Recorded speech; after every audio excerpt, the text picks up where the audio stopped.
ಬಹುವ್ಯಾಹರತಾನೇನ ನ ಕಿಂಚಿದಪಶಬ್ದಿತಂ. ಪಾಣಿನಿ ಹುಟ್ಟುವ ಮುಂದಿನ ಮಾತು. ನೂನಂ, ಖಂಡಿತವಾಗಿಯೂ ಇವನು ಕೃತ್ಸ್ನಂ ವ್ಯಾಕರಣಂ, ಬರೀ ಒಂದು ವ್ಯಾಕರಣ ಅಲ್ಲ, 100 ಥರದ ವ್ಯಾಕರಣ ಇದೆ. 100 ರೀತಿಯ ವ್ಯಾಕರಣಗಳನ್ನು ಇವನು ಅನೇನ ಬಹುಧಾ ಶ್ರುತಂ, ಒಂದೆರಡು ಬಾರಿ ಅಲ್ಲ, ಸುಮ್ಮನೆ ಪರೀಕ್ಷೆಗಾಗುವಾಗ ತಿರುವು ಹಾಕಿದ 2 ಪುಟಗಳುಳ್ಳವನಲ್ಲ ಈತ. ಅದರ ಎಲ್ಲ ಹೊತ್ತೆಗಳನ್ನು ಹೊತ್ತುಕೊಂಡು ಓಡಾಡಿ ಭಗವಂತನತ್ರ ಬೆನ್ನು ಹಾಕದೆ ಮುಖ ಕೊಟ್ಟು ಕೇಳಿದ ಪಾಠದ ನಿಷ್ಣಾತನೀತ.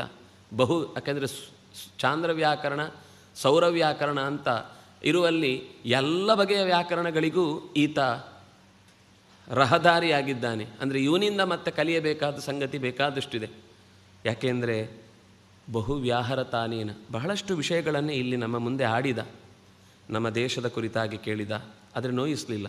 ಯಾರು ನೀವು, ನಮ್ಮ ಕಾಡಿಗೆ ಯಾಕೆ ಬಂದಿದ್ರಿ, ನಾವಿವತ್ತು ಮಾತಾಡುವ ರೀತಿಯಲ್ಲಿ ಬಹಳ ಬಾರಿ ಇದೆಲ್ಲ ನಾವು ಗಮನಿಸಬೇಕಾದ ಸಂಗತಿ. ಇದನ್ನು ಒಂದೊಂದು ಶಬ್ದದಿಂದ ಹಿಡಿದು ನಾವು ಹೇಗೆ ಮಾತಾಡ್ತೇವೆ, ಹನುಮಂತ ಹೇಗೆ ಮಾತಾಡಿದ, ಹನುಮಂತ ಹೇಗೆ ಮಾತಾಡಿದಾನೆ, ನಾವು ಹೇಗೆ ಮಾತಾಡಬಾರ್ದು, ಈ ಎಲ್ಲ ಸ್ಟಡಿ ಮಾಡ್ತಾ ಯೋಚನೆ ಮಾಡಿದರೆ ಮಾತಿಗೆ ಇರುವಂತಹ ತೂಕವನ್ನು ಹನುಮಂತ ಹೇಗೆ ಎತ್ತಿ ತೋರಿಸಿದ್ದಾನೆ ಅನ್ನೋದು ಗೊತ್ತಾಗುತ್ತೆ. ಬಹುವ್ಯಾಹರತಾನೇನ, ಬಹಳ ವಿಷಯಗಳನ್ನು ಇಲ್ಲಿ ನಮ್ಮ ಮುಂದೆ ಹೇಳಿದ.